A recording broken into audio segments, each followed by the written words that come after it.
Welcome today to Gen UX, and we are talking to someone I'm super excited to talk to. This is Damon Mitchell. He is a life coach, and we're going to talk to him about a couple of different things that he's seeing in his industry and how he uses intrinsic data too. So, before further ado, Damon, welcome. Introduce yourself. Tell everybody about yourself. Thank you for that, and I appreciate being here. Thank you for inviting me to do this. I'm excited. Me too. Yeah. So, what's interesting about my life? I mean, I think most people first and foremost find it interesting that I live abroad. My wife and I live in Playa del Carmen, Mexico, and that's always a conversation starter or stopper, depending. But yeah, you mentioned I'm a life coach. I work with men. As I say it, the distinction for me is I'm not a men's coach. I'm a coach for men, and we can talk about why I make that distinction. But um, I also keep an active lifestyle, so I'm exercising 6 days a week. Have been for most of my adult life. That's awesome. So, is there anything else, any other fun facts that you want to share with us about, like living in Mexico and the decisions as to why you made the move from the United States to Mexico? Any fun things that you want to share with the audience? Well, this is going to complicate things because I didn't make the decision to move from the United States to Mexico. We made the decision to move from Costa Rica Oh, to that's right. Mexico. That's right. Yes, I forgot that part. So you went Yes, from we. Los Angeles, Costa Rica to Yeah.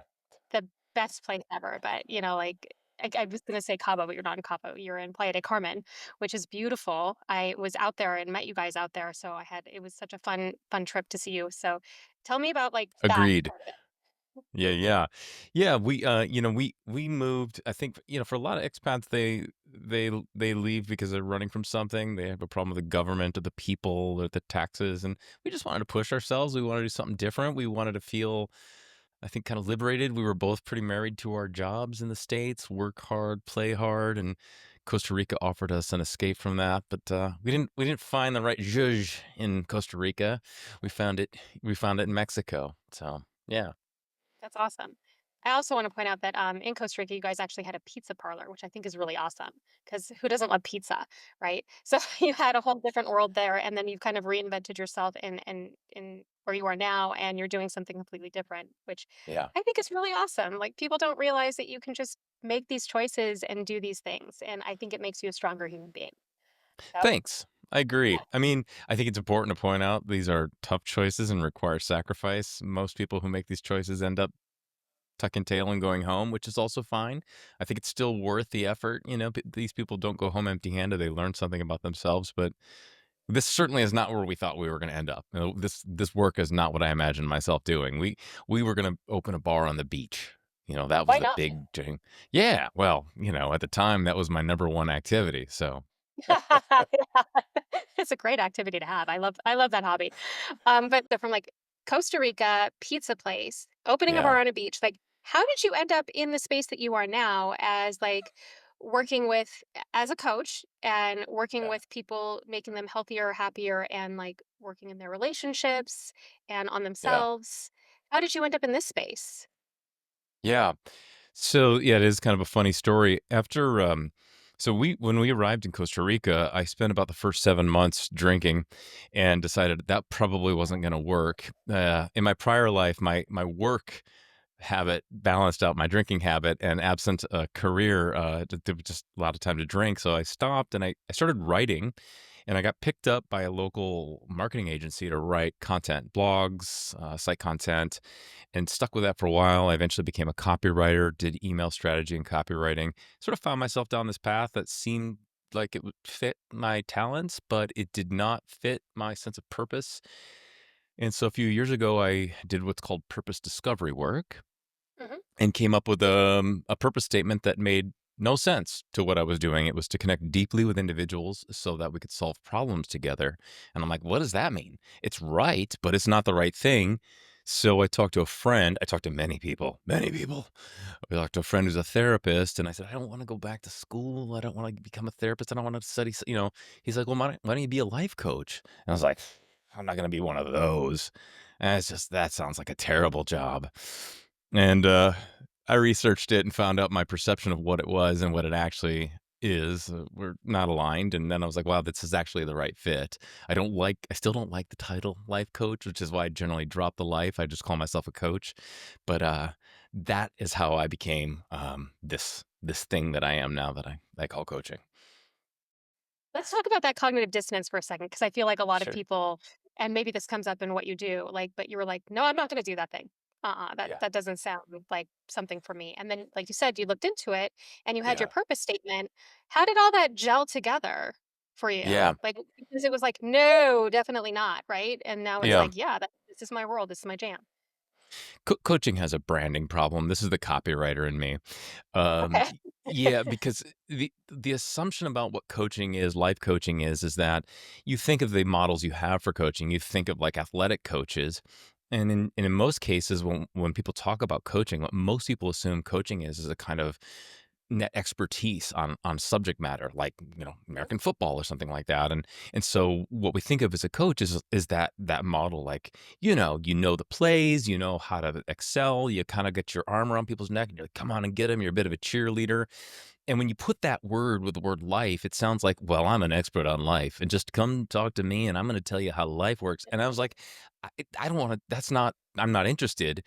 And what I found, in researching it is I go to the International Coaching Federation School of Thinking, which not really a school, but they essentially say that that is not what coaching is. Coaching is not advising. It is not expertise. It is more level with the clients. It is about asking the appropriate open-ended questions that get the clients to self-discover what's actually true for them in a moment and what they actually want to make happen, which sounds simple, but actually knowing what we want to make happen is complicated because we are not simple internally. We have conflicting wants and we get stuck between wants, not knowing which is more important or which serves our total desired purposes better. That's the kind of coaching that I'm doing, and that made sense to me. The other kind that I imagined, where I was like the expert on life, was never going to fit. So it was just a misperception of what it is because, in my opinion, it's just bad copywriting. Fair enough. So you touched on a point where you were talking about the school of thought on coaching and the thing that you go back to. Yeah. So I think I'm going to call it true coaching for lack Sure. of a better descriptor. Yep. And you kind of said, well, I guess I want to paraphrase it and say you're trying to lead a horse to water, like, but you can't make a horse drink. You can only just try to get them to where they need to go because you know they're thirsty. Sure. So when we talk about the type of coaching that you do, how do you apply this in your practice and with the people that come to you, and how do you like gravitate towards this true space that you've created? It doesn't have to be true for Right. other people, but true for your practice specifically. So so how I think how the majority of the coaches, at least that I meet out there, work with well, so this is kind of the challenge with coaching, and this is why it's tough to say I'm a life coach or I'm a coach because it's a varied practice. It's a little bit like maybe chiropractor work or physical therapy, where you go to one professional and they have the same sign above their door, but you go to somebody else who's claiming to do the same job and it's done wildly differently. Mhm. Coaching is very much like that right now. I think the majority of coaches do tend to be more what I would say is directive in the way that they coach.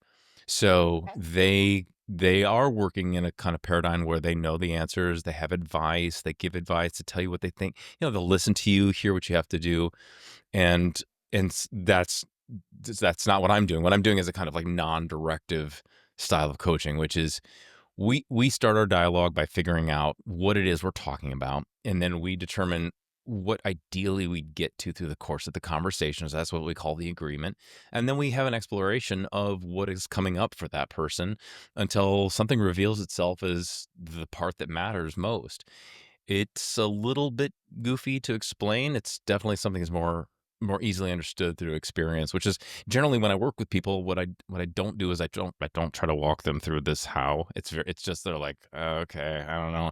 It's more like let's just work together for a couple of times and you'll either get a sense of it and it'll work for you or it won't work for you. Yeah, I think that's totally fair. I think that's totally fair.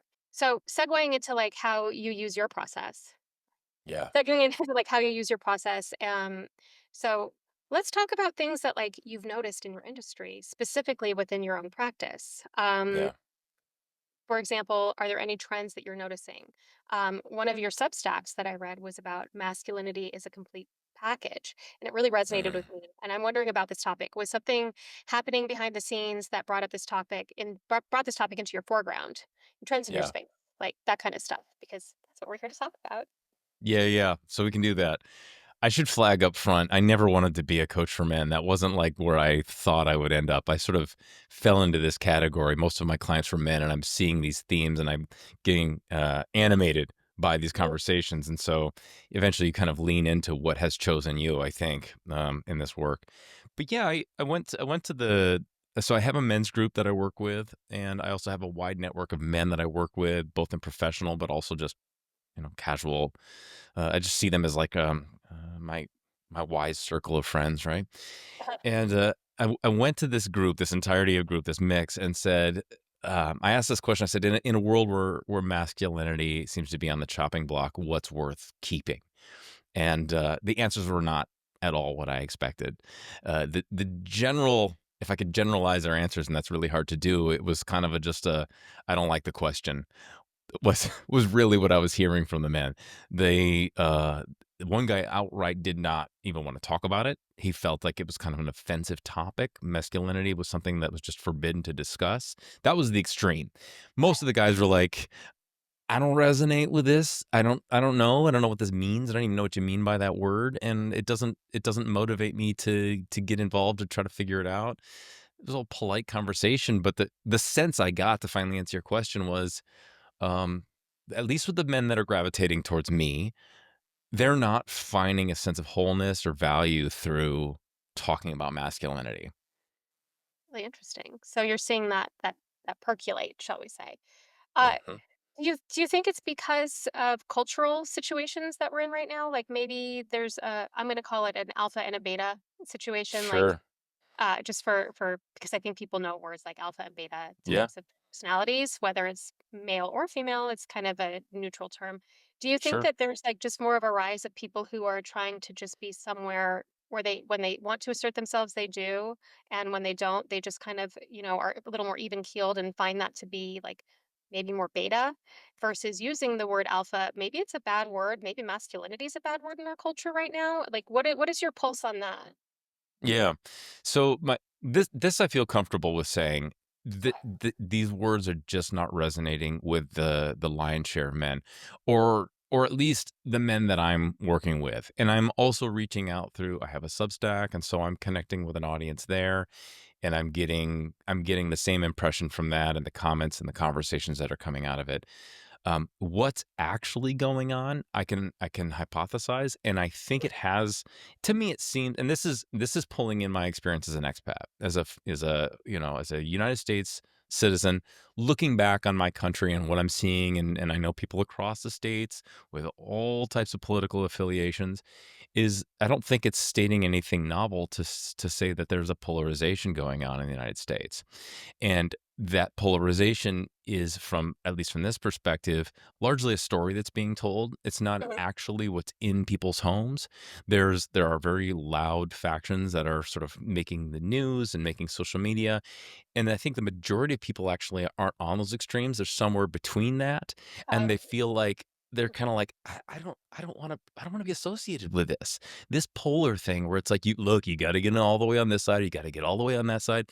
The people who are in the middle are like, I, leave me out of it. Leave me out of it. I just want to pay my taxes, park my car in a safe spot, have a home. Like, they just want these nice things. The the the topic of masculinity comes up as a kind of opposite to femininity. Like, there are two loud voices in men's work right now.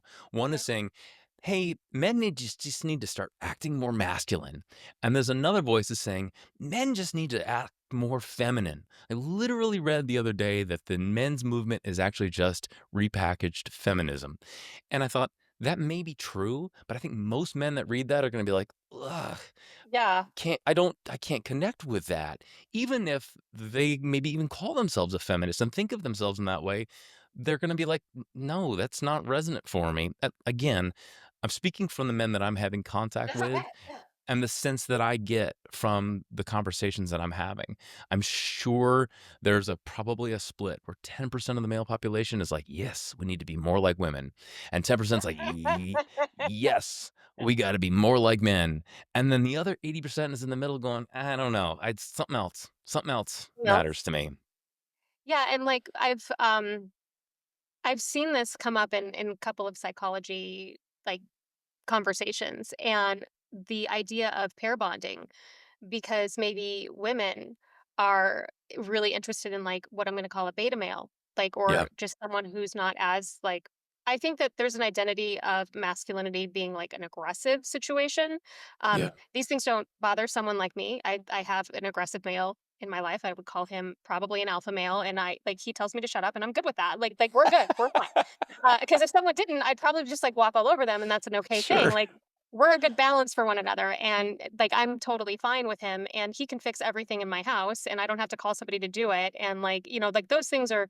He grew up on a farm. He had to be a MacGyver. Like that's just the way he is. And I do think my husband is quite masculine, and Sure. all those things. And I think he's kind of more of an alpha male too, and that's an okay thing for me. Like it works. But I wonder if the beta males are, or people who are identifying as beta males, whether or not they think they're more masculine or not, doing that maybe because it's like a pair bonding thing where they're finding themselves in their earlier, ages, and women are more interested in someone who might be a little bit more neutral, or or just perceived as more neutral, as a better pair match for them for procreation and life partnerships.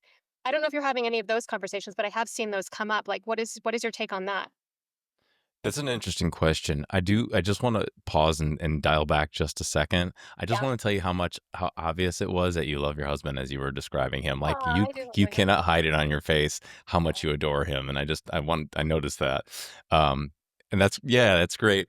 Uh I think what you're speaking to is this idea that in any circumstance, someone has to take a lead position. Someone has to Yeah. be a kind of decision maker. And I know this might ruffle some feathers because this isn't really popular, especially amongst younger adults. There's a kind of movement towards groupthink and making group decisions, and I think that tends to be problematic. I saw this in business. I worked in fitness for 10 years. We took our leadership from a central general manager position who had department heads below that role, and actually created 3 department heads who co-ran the clubs for a period of time. And the problem is that nobody was ultimately on the hook for decisions that were being made. New Huh. leadership came in, noticed this, reorganized the company like, "No, no, no, you can't," because everybody's pointing fingers. When something goes wrong, it's like, "Well, it's operations, it's fitness, it's sales." So there had to be a final word, somebody at the club who's like, "Look, whether this is the right call or the wrong call, I'm gonna own it. If it goes badly, I'm gonna be in trouble. If it goes great, we're gonna celebrate how you guys did this, and you're an awesome team." And suddenly the company had structure and it had a shape. I think this is just generally true about humans, and I don't pretend to know why. In a relationship dynamic, I don't think it necessarily matters which particular gender is taking the role of lead, but that there's somebody at the end of the day that is like, "Look, I don't know, what do you think we should do in this situation? We take a left or we take a right? How do we get to the place? What meal do we make for the people coming over? Like, house made out of wood or house made out of concrete?" In your situation, you ultimately prefer that somebody else be the final word in how things go, and that tends to be true in our house. It's not because I'm like a control freak. People would say I'm an A-type personality, and maybe somebody would say I'm an alpha. I don't know, but I've just fallen into leadership roles more in my life than my wife has, and so I tend to be the one who's like, "Look, I'll just own whether this goes right or wrong." That's not 100%. Even in our household, there are times when I'm like, "I can't. Today I can't. I don't have it in me." I think You we make a all do. choice. Yeah. Yeah, and you own it, and Yeah. that's what I love about my wife is that she can step in and be like, "All right, I'll make a choice," and, we just deal with the consequences. I think that's more of what's true about this. I don't know how much this has anything to do with historic gender roles. You could look at, like, non-standard relationships, like gay relationships as an indicator that's like, what happens when 2 women are in a marriage and then, okay, now who's supposed what that's completely upsets this whole I question do of what's, have a that kind of a Norman Rockwell family home. Yeah, it's not the same. right. But Yeah, yeah. I do think you're onto something here though. Like I do think that when you are in a relationship, anyways, a healthy one, Yeah. you and your partner, if you're paired well, and you are best friends, because I mean, there are certain things I look for. It sounds like you and your wife, who I also know, Yes. are have a very similar type of relationship. Like you guys to me seem to be like partners in life and best friends where my husband also like if no one else was around, he's my bestie. Like we hang out, we do a whole bunch of stuff together. We like a lot of the same things. And we do make those choices and we Yeah. do divide and conquer in our own ways. And yeah, you're right. Somebody has to take lead on, oh, we're having people over for dinner. What is the menu? Oh, we talk about it. If he wants, like, he really likes grilling, so he likes to choose what we're grilling and that kind of thing. But I do Nice. all the rest of it, right? Like, I'm like, "I'm gonna make cherry pie, and I'm gonna do this, and I'm gonna do that." Yes, I make cherry pie from scratch, and you're welcome, and no, you can't have any because 'cause I'm not cherry. Um, but I mean, if you came over, I'd make you cherry pie if you wanted one. Fair. But, I didn't like, know if the that was point is, directed like at me or just you in no, no, general. just a I general, was like, like, audience thing. I'm like, "You're not getting any of my cherry pie. You're welcome." So, like, I do think that there is something to be said about partners and partnerships and what that sure. looks like, and I think our generation I don't know, a lot of my friends never even got divorced. You know, Yeah. like, they saw their parents get divorced, and I think that they made different choices, but that's kind of off topic. So I think, like, when it comes to partnering and pair bonding, like, Yeah. back to the point where we're talking about, like, the differentiation of, like, I don't wanna say the word masculine. I wanna be a little more neutral when I talk about this thing in my Yeah. as a man or even as a woman, like, women can be masculine too. Um, what that even looks like, and it's interesting, like, these are interesting topics. Like, I also think I was gonna ask you about, like, 'cause you're my age, and so in the Yeah. '90s, we started to see this idea of a metro, like a metro guy, like, Yeah. not super, super, like, rugged, and it started to be the change of, like, guys kinda, like, dressing a little Yeah. sexier, let's just put it that way, like, it wasn't just, like, the jeans and the t-shirt or the Carhartt kinda rugged wear, like, guys started to, like, Get appreciate fashionable. Yeah. fashionable things, like, they got their nice haircuts, like, there was a shift, I think, in the '90s about those type of men. There were even songs that were written about them, like, Yeah. there's, like, I think a song called "Glamour Boy" by Fishbone. It wasn't Fishbone, it was some other band, but it was, like, basically talking about how, like, there was this whole grunge movement, and then there was this, like, they called preppy, like, polished movement, and, like, there was this juxtaposition of that, and so I wonder Yeah. if the things that you're seeing have come from that, and now this younger generation or, like, well, I don't know if you're coaching people about your age or and younger, but I'm assuming it's Mostly. kind of a mix. Mostly? Most Mostly people? Okay. mostly Gen Xers, a few, a little bit millennial, mostly Okay. 35 and up. Okay, so Yeah. that's a good age mix of, like, things that people that have seen these things transpire in our Yeah. communities and, change in our environment. So, do you think that any of those things when they started to happen are playing into their identities now? Yeah, you brought up a couple of really interesting points, and one Yeah. that actually you wanted to set aside, which is the divorce issue. I want to come back to that, but on Yeah. the matter of like the metro male and the fashion, I'm gonna take a note from a friend of mine who does actually he does style coaching for men, Oh, awesome. Shlomo Homnick. He's a fun guy to look up, and he actually got into this debate recently with somebody who made that argument that this is this new thing, and actually his point is really only the last 100 years have men been so fashionless. The t-shirt and jeans kind of just whatever look. The long history of men actually were the more fashionable, more fashion conscious, more highly decorated, makeuped. Um, you Oh, don't have really? to go back too far in history, yeah, to find men wearing more makeup than women. Um, and there's a whole conversation we can have about why that is. But this sort of grungy man thing is actually fairly new to humans. Hmm. So it's an interesting point to make up, and probably an entire podcast to be had about Well, why to that have comes that, to yeah, pass. definitely, definitely. But I Right. want to grab the piece about divorce, which you said maybe isn't relevant, and I think actually in many ways it is. I'm also a child of divorced parents. I think a lot of Gen Xers are children of divorced parents. This is common amongst the clients that I work with. Mhm. My mother was very young when she met my dad, and she had a child. She had my older brother already. He took her under his wing and provided for her. And as she aged, she matured and she came into an age of wanting her own things and being a more of a grown up in many ways, and that was really hard for my dad. No disrespect to either of them, but he was in many ways, I think, just looking at it from my perspective, losing his position as the confident traditional man in the relationship, and that challenged their relationship in ways that ultimately broke it apart. I think that was pretty common during the 80s and the 90s. I think that's Women a fair have been statement. Yeah. Yeah. right? And it's a reflection of women, have been on the issue of how they're supposed to be since the suffragettes, which is like 19th century history. This has been going on for well over 100 years, where women have been saying, wait a minute. We want the rights to do the things that we want to do. We want to own companies. We want to be able to vote. We want to have credit cards. When my mother was an adult, she was not allowed to have a credit card unless it was under her husband's name. That has Yeah, that was changed the thing. in her Yeah, I lifetime. remember. And men have not been questioning their role in as long of a period of time. Women started questioning it in the 19th century. Men were worried about who they were showing up as back then. This is all very new to men. And so it's relevant in that sense, where the idea, if you and I were having this conversation even a decade ago, but certainly 2 decades ago, we would both be very clear on what the definition of masculinity is. And I think a larger percentage of men would be like, yeah, that's me, I'm that guy, Yeah. So what I'm I think of saying is Don that, Draper, like Don yeah, Draper from Mad Men, like, yeah, or bingo. like, yeah, or like any of the guys that he worked with, like, is like, Or eh, Grizzly Adams. Do you remember Grizzly yeah, Adams? I mean, I this was another kind of more rugged kind of man. I mean, when I was a kid, I told my mom I want to be Grizzly Adams, and I wanted a bear. I wanted a bear, and I wanted to live in the forest.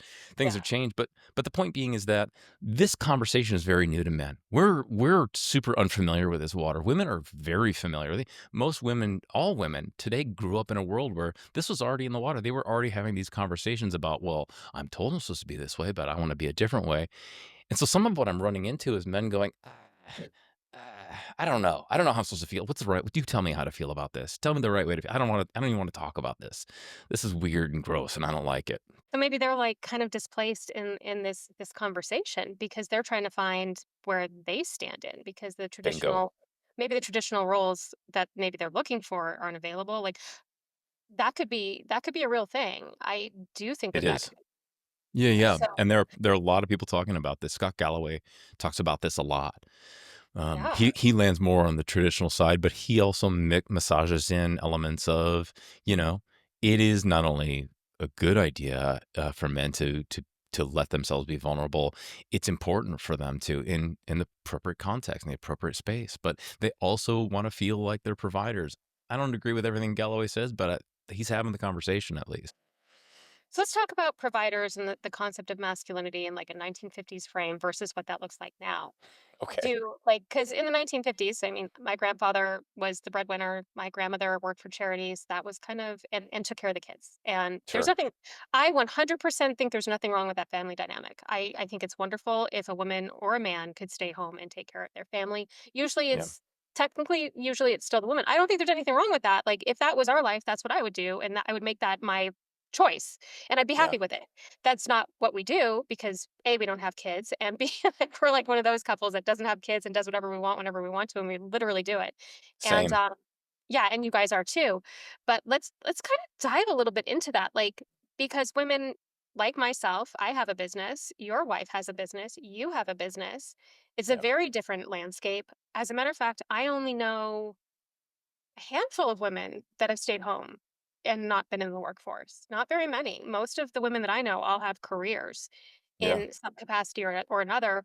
And even what I'm also finding interesting is that the women that I know who do have young children, they still work part time because they're like, I need grown up talk. Like I Yeah. need that. And yeah, their husbands are like, doing the little more traditional role here. But Yeah. do you think men are struggling with that concept? Like, are they trying not to step on someone's toes? Are they trying to just like find their space in the world? Oh Like, yeah. what are you seeing? Yeah, I mean, I think it's exactly that. Um, there's a kind of, in fact, now I'm blanking on the author's name just because I have ADD, but there's a book, No More Mr. Nice Guy, and I'm still hoping that name's going to come to me, and I'm so Don't sorry. remember what it doesn't matter.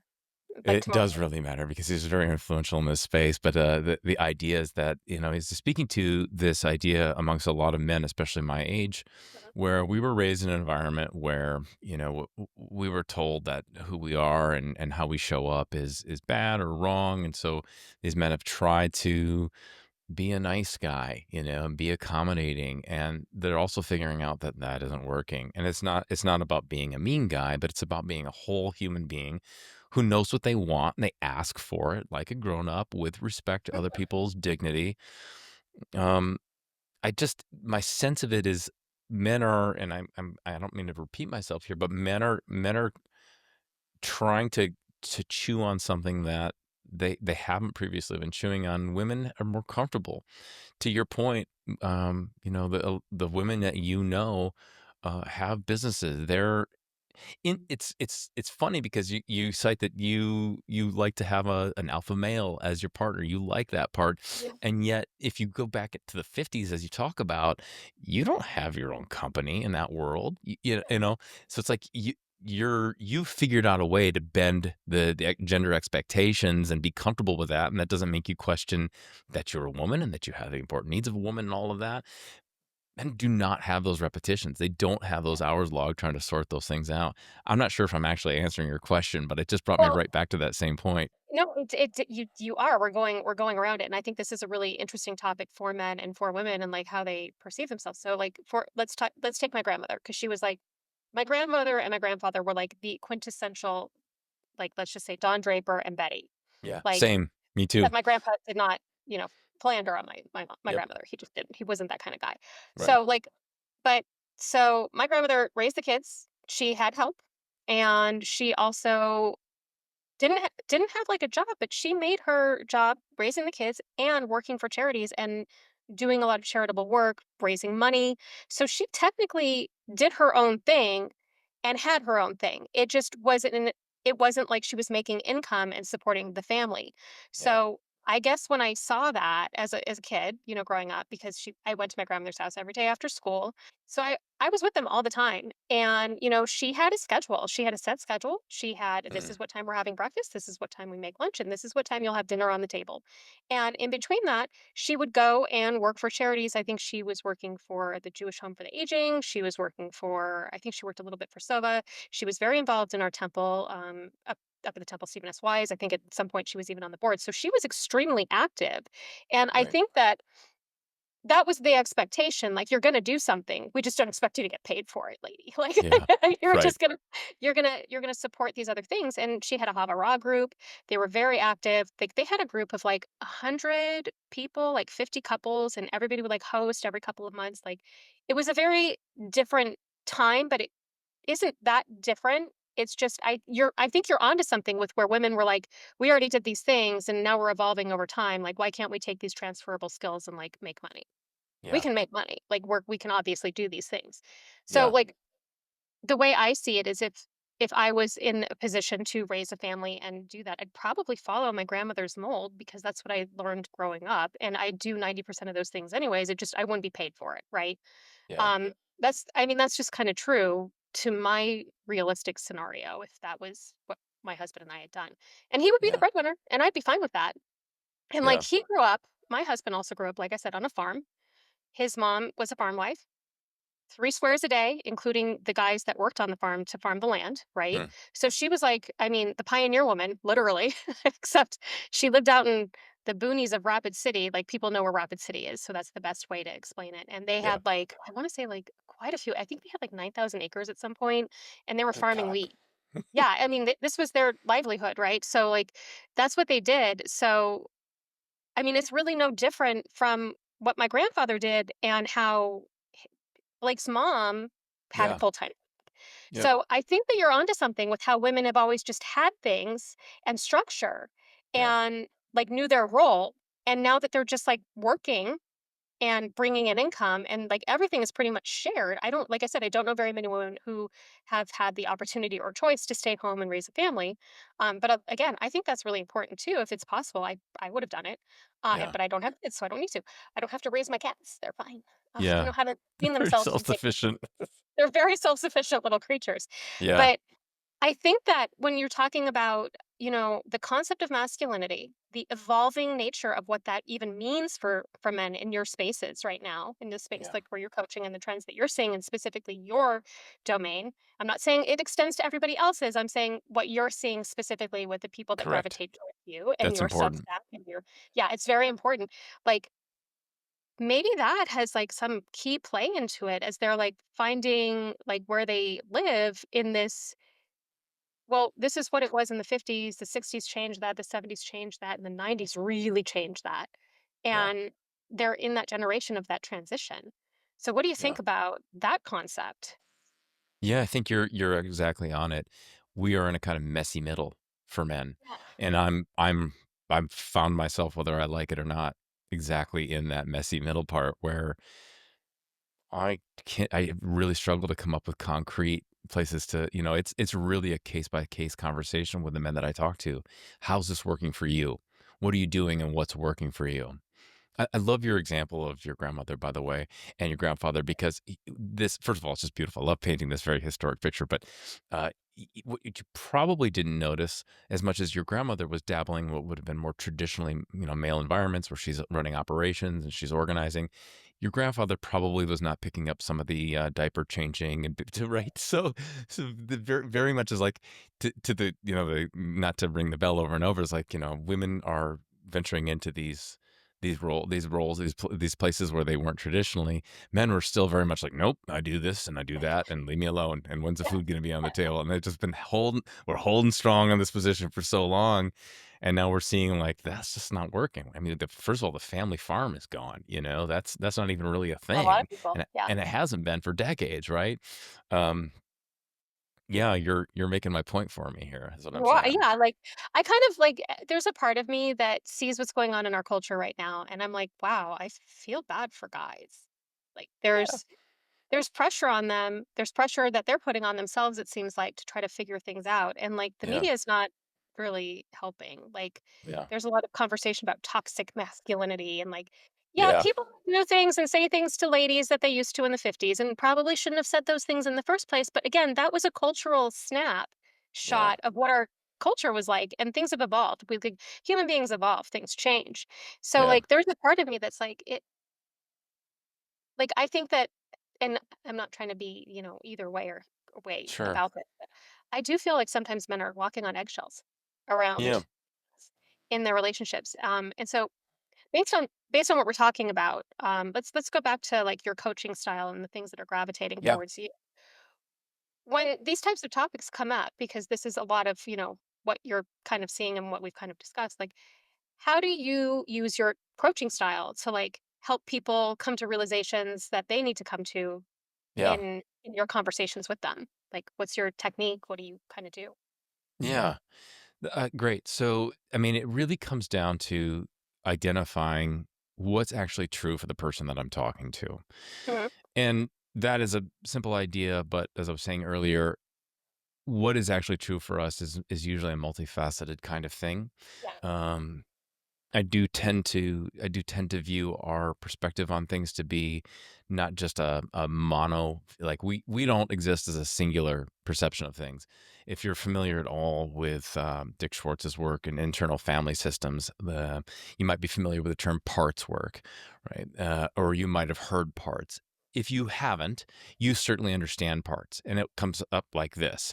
Well, part of me wants to have Italian tonight, but part of me wants to have Mexican. Yeah. We speak about these conflicts inside of ourselves where it seems like there's almost like two of me inside, and the argument is made that there's far more than two of us inside. There's a kind of a family system inside of our head that often has different wants. There are different roles we take, and those roles are like entities.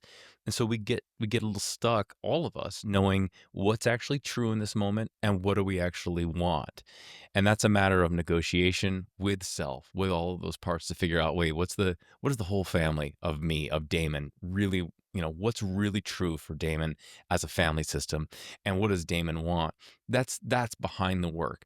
And so while I say it like this is all we do, it's actually a long conversation just to determine what's true. It's not generally just like this is what's true. Maybe. What else is true? What's going on? And then what is it we want to make happen from the situation? And that becomes the structure of the conversation. It's kind of identifying what's point A and then what is the point B that we're trying to get to. It's It's a so in bit that frame, esoteric, but yeah. yeah, no, no, I totally get what you're saying.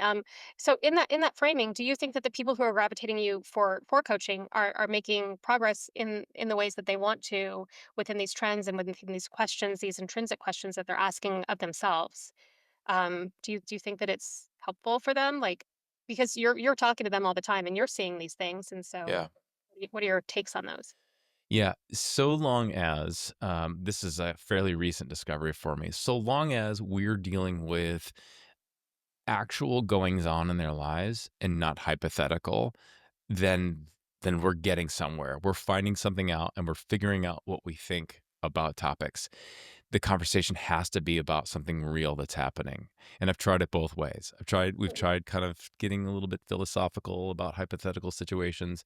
Those are interesting dialogues. Men seem to love to have philosophical, intellectual dialogues, but they're like spinning your wheels in the mud. We don't actually gain anything from it. Yes, so long as we're coming into contact with something that's actually happening.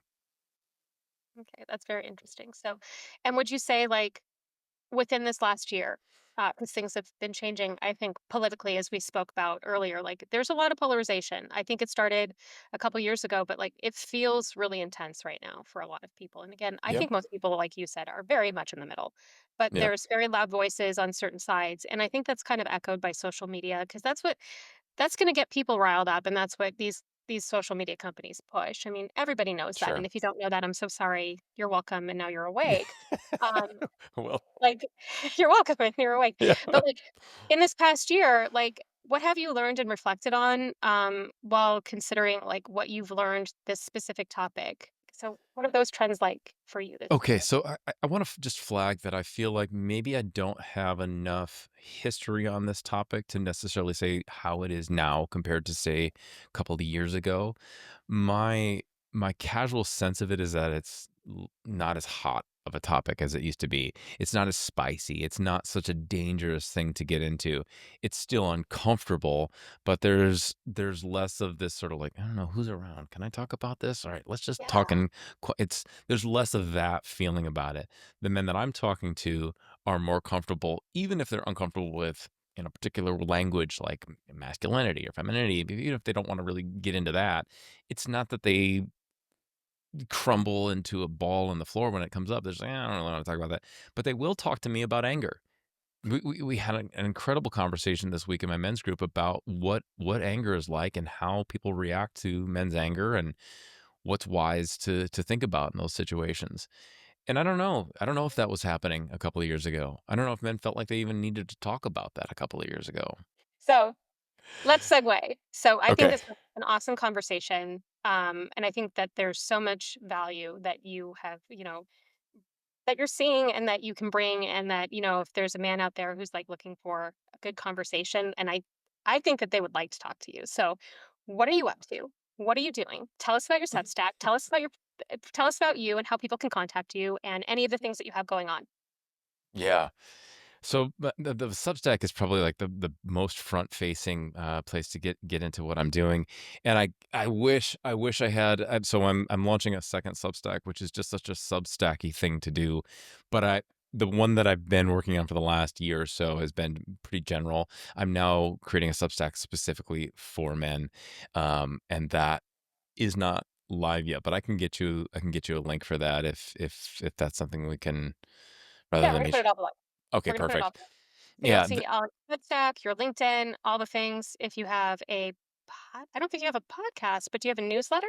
no, the Substack is a newsletter. Is a The way newsletter. Substack works is you can either engage with the content from the Substack site, or if you just subscribe to a Substack, you get emails every whenever they send them out in the form of a newsletter. So you can just go from your inbox to Substack if you want to play around on there. Otherwise, you just get the emails like a newsletter. So it's both and. Yes, I'm What on about your men's LinkedIn. group? Say it What about again. your men's group? Your men's group. You have a men's group that you meet with on a regular basis? Yeah, I kind of have two men's groups. Tell I me. have Yeah, I have the Tolman group, which is digital, and I'm actually trying to build a in-person group here in Playa del Carmen, which probably won't be as important to the people watching this. Maybe you have some people in Playa del Maybe. Carmen that'll be checking this out. And the feeder that I've built for that group is something called Taco Bros Day. Once a month, men Okay. get together on the second Awesome. Wednesday. It's about tacos. It's about bros. It's really what they want to talk about. But it's just I just want an excuse for men to get together and socialize. So many men, especially past a certain age, are isolated, and I thought this is just a simple excuse, like, everybody around here loves tacos, let's just get together. It's bilingual group, Spanish and English are spoken, and my thought is we're just gonna start a revolution locally where we're just gonna get so big, we just shut down taco stands wherever we go. That's, like, my big plan for this is That's just to awesome. shut it down. So and that group is hopefully gonna be a feeder system into the Tolman, which Toloman's $30 a month right now. I don't Mhm. know if it's gonna stay that price, but I priced it that way so that it's easy to join. It doesn't seem like a crazy investment, and then it's easy to quit. It's like, well, if I don't, I'm not giving up this huge thing, so I wanted it to be kind of easy to get in and out of. The men that joined me on Toloman, was it January this year, have generally stayed with me the whole time. So What kind of stuff do you talk about in the Tolman group, if you don't mind? yeah, I mean, lately it's been fun topics like shame and anger, but it is in the context of a story. So I do ask the guys to bring in an actual story that happened to them. And what's amazing, this I did not plan, Stacy. I thought it was going to be me doing one-on-one coaching with one person in front of an audience. And what happened that first meeting was one of the guys shared something very personal. Another guy, before I got to respond, said, Can I say something here? And I was like, "Pff, yeah, you can." And suddenly we had this co-created dialogue that I was mostly just trying to like kind of direct and make sure everybody got a chance to talk. Suddenly it didn't have to be the Damon show. It was so amazing and it stayed like that. I'm doing very little actual quote unquote coaching in here. This group is working with each other by some force that I never put in motion. So I love it. I'm so honored to be a part of this group. It's hard to articulate how I feel about it, but I really love it. That's awesome. That is Yeah, I so agree. freaking cool. Yeah, I I love wish I that. could take credit for it. All I did is charge them and say, "Let's get together and talk." And, But you also opened up a forum of, like, just people being able to be themselves and feel free to have a conversation, which is for a sure. very safe space, and I think that Yeah, for you sure. should take credit for that because no one else Yeah. did it. Yeah, yeah. No, it's definitely that. I mean, we start with something called presence anchoring, which is just a simple, just a quick, like low woo, just getting into the headspace of this present moment. And I thought the guys are gonna be like, "Oh, this is really woo woo and weird." And I've asked them since then. They're like, "Actually, no. This really resets me from my crazy day to just like shut all that out for a second, come back into the space, and be focused on what we're doing." Every one of them articulated that. I'm like, "All right, we're gonna keep doing it." So. I do bring something to the group. I don't wanna take credit for the I think awesomeness you're that being they bring. humble. You're being humble, and that's okay. I'm pretty humble too. You, like, might have imposter syndrome going on for you, and that's okay too. No, no, no, Yeah, maybe a this little. just it's just these guys aren't making me do everything, you know? They're really involved in a way that I never asked of them. They just did it. They just took it up, and I'm so happy about it. So, Yeah, they're showing up in a good way for you, it sounds like. 100%. Love Yeah. that. Love For that. each other. Yeah. So Damon, thank you so much for joining us today on this Thank you. podcast with the data points that you've shared with us. I do think that you're seeing some really interesting trends in your industry, and it was such a great conversation. I'm so glad you were willing to join. And everything that you need to know about Damon will be listed below. You'll see links to his LinkedIn, information to his Substack, and potential information to the books that he mentioned and the authors too, if we can get them. So have a great day. Thanks for joining. I'm so excited that you were here.